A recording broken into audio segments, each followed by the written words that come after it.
Poluição luminosa, o que é isso? Eu acho que é um tema que não é muito falado, a não ser para quem é do meio de iluminação. Às vezes sai alguma coisa na grande mídia, mas não é um tema que é muito aprofundado. Então, eu vou trazer conceitos, como identificar e como a gente pode reduzir esses efeitos à medida do que é possível para o que a gente faz. Então, já foi feita a minha apresentação aqui, né? O que eu faço também, né, além do trabalho formal na BEG, que é uma empresa alemã, sou professor em pós-graduação de iluminação, coordeno grupos de criação e revisão de normas da ABNT, sou membro da Dark Sky, muito do material que eu vou apresentar aqui é da Dark Sky Brasil, que é a entidade brasileira que vem da Dark Sky Association dos Estados Unidos, voluntário da SVB Campinas, da MFA e da Animal Save. E aqui também estão as redes sociais, quem quiser seguir, adicionar, deixei os QR Codes, no final vai aparecer também. O que é a poluição luminosa? Né? Para ficar bem entendível para quem não trabalha, não tem muita familiaridade, a gente vê aquelas fotos de satélite, né, normalmente, às vezes aparece isso nas redes sociais, aqueles pontinhos que a gente enxerga, aí estão à esquerda, né, essas fotos do espaço, e a gente identifica principalmente as cidades. E às vezes o pessoal fala que isso deixa eu colocar o apontador aqui, que isso é desenvolvimento econômico, social, aonde estão as cidades. Ok, pode representar ocupação populacional, mas isso aqui que a gente está vendo é desperdício de energia, luz que vai para o céu e tem várias implicações. Tem 5 princípios que a gente fala, quem trabalha com iluminação, da iluminação responsável, e um deles é controlar a luz, somente usar a luz quando ela for necessária. Então, aqui, para quem não trabalha e não está numa cidade que vai, que a maior parte das pessoas não tem o contato com o gerenciamento da iluminação das cidades, pensa, o que eu posso fazer, então? E talvez aqui está um dos pontos, a gente pode ligar para os departamentos de iluminação das cidades, para quem é responsável pela iluminação, e pedir para ou reduzir ou, às vezes, regular a iluminação, que é o que eu vou mostrar nos próximos slides. E sempre que possível, no final, eu vou mostrar como usar os temporizadores, detectores de movimento, para garantir que a luz esteja disponível somente quando ela for necessária, dimerizada, que é diminuído o nível quando possível, e desligado quando não é necessário. O que é a poluição luminosa? Que de maneira bem simples e didática. A gente vê a iluminação, né, aqueles globos de luz que normalmente tem nos parques, nas praças, nos condomínios. O que acontece? Joga a luz para todos os lados, a gente perde a capacidade de enxergar as estrelas, a gente perturba os pássaros, a gente mexe com o ciclo circadiano, com o ciclo biológico das pessoas. E tudo isso, esses 3 aspectos que eu falei, são extremamente negativos e são efeitos adversos da iluminação que a gente vê nas cidades. E muitas vezes no campo também. O que se pode fazer? Colocar equipamentos que não gerem tanta poluição luminosa, que não joguem tanta luz para o céu, ou melhor ainda, equipamentos que gerem menos poluição luminosa e a gente consiga enxergar as estrelas. O que seria o interessante? A gente só vê quando vai para o campo, quando vai para uma cidade, ou quando a gente está em cidades grandes, quando acontece aí uma falta de energia na cidade inteira. É isso que a gente deveria ver nas cidades, o céu estrelado e a lua. Uma área que não está iluminada, a gente tem mais capacidade de enxergar. O que acontece? Normalmente a gente vê essa situação, ou luminárias que evitam um pouco a luz que vai para o céu, ou umas que já são as mais adequadas, mas a luz reflete no piso e vai para o céu. Então, quando tem muita luz, é prejudicial, gera mais poluição luminosa. E o que é ideal? Menos luz possível para conseguir garantir os níveis adequados por norma e que permita a gente enxergar o céu escuro.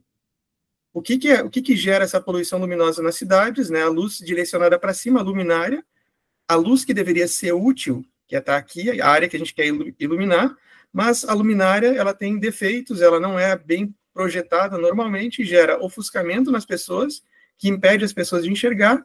A luz que entra nas nossas casas, eu imagino que todo mundo já está relacionando um pouco com o que vive, né? Acontece muito, né? Principalmente para quem mora em casa, mas quem mora em apartamento também. A gente chama de luz intrusa, aquela luz que entra na nossa casa sem ser convidado. A luz que reflete para cima, e tudo isso acaba gerando poluição luminosa. Entre outros efeitos, que eu não vou ler todos aqui e comentar, mas já falei do ofuscamento, da luz intrusa, problemas com o sistema elétrico e problemas gerais do local onde a iluminação está instalada. O que acontece? A gente tem a capacidade de enxergar pela reflexão da luz. E, muitas vezes, no projeto de iluminação, projeta a luz para o piso o piso fica iluminado e a gente não enxerga o rosto das pessoas. Se a gente projetar a iluminação de maneira correta, o piso fica menos iluminado, mas a gente consegue enxergar o rosto das pessoas. Então, eu acredito que hoje à noite, quem for sair de casa não gostaria de encontrar essa menina na rua, né, na foto que está à esquerda. Por quê? Porque gera uma sensação de insegurança, a gente não enxergar o rosto das pessoas. Então, outra questão que gera bastante poluição luminosa são as edificações acesas durante a noite. Então, uma das maneiras que a gente pode ajudar a reduzir a poluição luminosa é controlando também as luzes das nossas casas, mesmo para quem mora em apartamento, mas principalmente para quem mora em casa, que tem a fachada, o pátio, tanto na frente quanto nos fundos da casa, o pátio iluminado, é regular essas luzes para gerar o mínimo de luz que vai para o céu. Com isso, a gente evita a poluição luminosa. E aí teria vários aspectos que eu poderia falar aqui, não pelo tempo, mas se tiverem perguntas depois, de prédios inteligentes que já controlam e dimerizam essas luzes, reduzem quando não é necessário, certificações internacionais como o LEED, que também exigem que o prédio seja mais eficiente para gerar menos poluição luminosa. Na Europa, isso é lei, existem as EPBDs na Europa, e no Brasil a gente está tentando, aí através de conversa com o governo, com entidades, de que isso também vire um requisito obrigatório para os prédios no futuro. E a gente precisa fazer medições para saber se os prédios também estão gerando essa poluição luminosa. Alguns exemplos, né, para ficar mais claro ainda, né, o que é poluição luminosa, que tem exemplos de Curitiba e de Porto Alegre, daquelas luzes, principalmente no centro de cidade, que acaba gerando, olha a quantidade de luz que vai para o céu, que entra nas casas desnecessariamente, além do consumo de energia, a perturbação dos animais, a luz pode interferir muito, né? Eu faço uma correlação desde aí da minha entrada no ativismo e também, há muito tempo eu estudo isso também, desde a década de 80, quando eu morava em Porto Alegre, com a HPAN e com outras entidades, né? Essa questão do meio ambiente e de que maneira também a iluminação acaba interferindo negativamente. Então, quando se vai projetar essa iluminação, levar em conta todos esses aspectos. A gente conseguiu incluir isso, eu fui coordenador da revisão da norma de iluminação pública, a gente conseguiu incluir isso como um item normativo no Brasil desde 2012, infelizmente não é muito respeitado, e em 2024, quando a norma foi atualizada, a gente ampliou esse capítulo também. O que a gente quer ver? O céu natural, o céu escuro, principalmente nesse momento. É claro que o Rio de Janeiro às vezes não é também um tão bom exemplo, né, de combate à poluição luminosa, mas teve algumas iniciativas nas décadas de 80, 90, nos anos 2000, né, e ter esse ambiente natural onde a gente consiga enxergar as estrelas. Aqui estão as fotos de satélite, né, para mostrar o que a gente, em mais alta resolução, né, o que a gente acaba enxergando das luzes da cidade que refletem, e os satélites, as fotos de satélite acabam captando tudo isso. E um fator importante para reduzir a poluição luminosa também, interferir menos no meio ambiente, é diminuir a aparência da cor. É não ter a luz tão branca, ter a luz mais amarelada. Não vou usar os termos técnicos aqui, estou usando os termos mais simples, né? Temperatura de cor, não vou entrar nesse aspecto, mas é uma temperatura de cor mais baixa e essa mais alta, trocar essas luzes brancas pelas mais amareladas. Foi isso que a gente colocou na norma, na revisão do ano passado, para evitar, ajudar a combater a poluição luminosa.